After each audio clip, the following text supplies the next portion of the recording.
Hello दोस्तों, तो केना छी अहाँ सब? अहाँ सबके स्वागत करै छी एक और नया वीडियो में। तो आइ अहाँ सबके देखाबऽ जा रहल छी टमाटर के चटनी केना बनै छै। तो चलू देखाबै छी।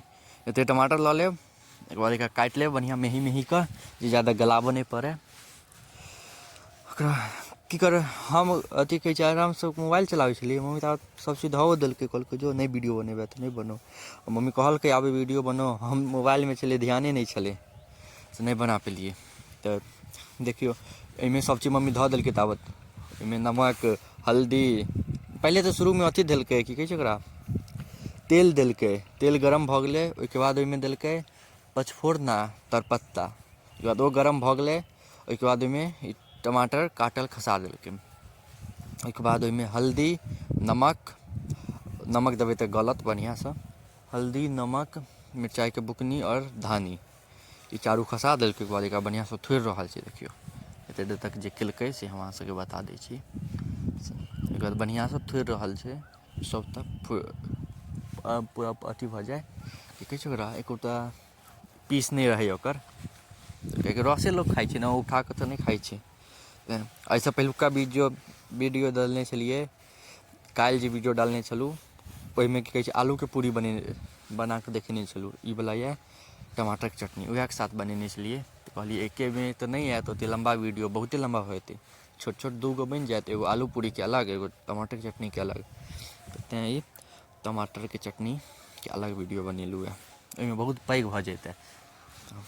काल्हिके वीडियो अहाँसब अगर नहीं देखने हैब तऽ जरूर जा कऽ देखब। आलू पूरीके वीडियो छै, बड़ नीक छै, आसान तरीका छै वीडियो बनाबऽ, आलू पूरीके बनाबऽके, आलूके पूरी बनाबऽके। तऽ देखियौ ओकरा बढ़िआँसँ पूरा थोड़ि लेब, गलऽ देबै। ई गलत तहने हैत, किएकि अगर पातर पातर कटबै ने तऽ पूरा गलि जायत तुरत्ते। आ नहीं मोट मोट फाँक रहत, बड़का बड़का, ताकि जेहन मम्मी कटने छलै ओकरा, कनिक थूरऽ पड़ै छै तऽ समय लगै छै ओहिमे। ओकर बाद पानि धऽ देबै, जतेक अहाँके चाही कमे देबै, आधा बाटी, जे ज़्यादा पानिगर नहि हुअए, गाढ़ रहै, खाइमे नीक लगै छै ने। पानिगर तऽ लगबे नहीं करत नीक। ताहिके बाद आब एहिमे मीठ हुअ लेल गुड़ खसा देबै। देखियौ पानि दऽ कऽ, गैसमे तऽ ताउए ततेक कम रहै छै ने, जे जल्दी हेबे नहीं करत। तऽ ओहिमे आब मीठ हुअ लेल गुड़ खसा देबै, अपना हिसाबसँ जतेक अहाँ मीठ खाय चाहै छी। देखियौ गुड़ खसा लेब।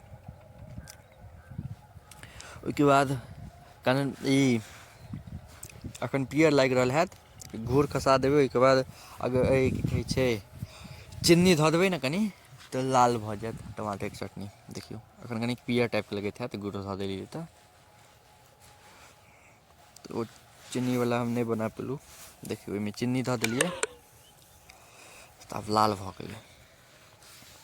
ताहिमे चीनी धऽ देबै तऽ बढ़िआँ लाल भऽ जायत, पूरा लाल लाल भऽ जायत।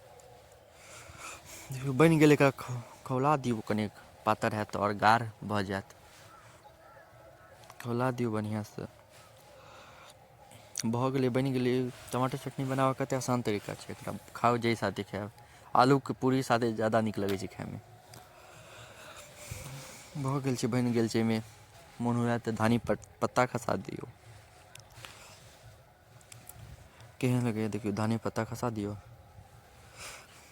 आओर बढ़िआँ लागत। तऽ वीडियोमे अहाँसभके केहन लगैए? अगर नीक लगैत हैत तऽ लाइक, कमेंट, शेयर, सब्सक्राइब कऽ देब। एतेक देर तक देखऽके लिए धन्यवाद। मिलै छी अहाँ सबसँ अगला नया वीडियोमे, तब तक के लिए जय हिंद।